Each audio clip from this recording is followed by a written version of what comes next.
In 2025, BYD overtook Tesla as the world's largest electric vehicle maker.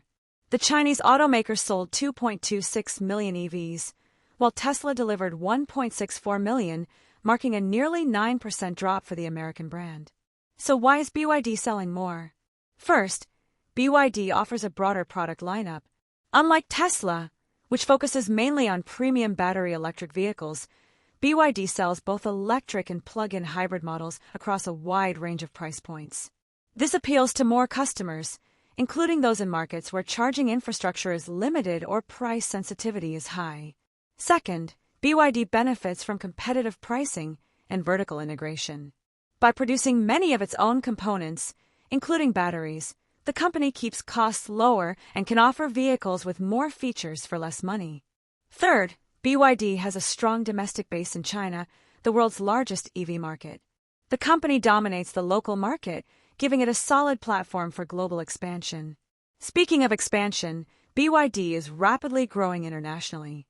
In 2025, overseas sales jumped 150%, with strong growth in Europe, Southeast Asia, and Latin America. BYD plans to sell 1.6 million vehicles outside China in 2026, aiming for another 60% year-on-year increase.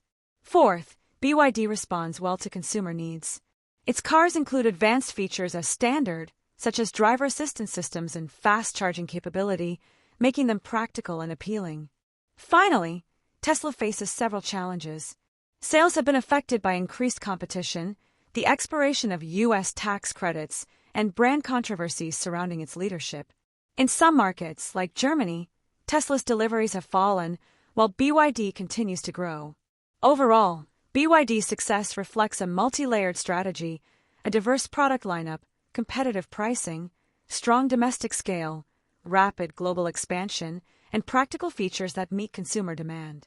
Meanwhile, Tesla struggles to maintain momentum amid rising competition and shifting market conditions. In short, BYD isn't just selling more cars, it's building a global EV empire.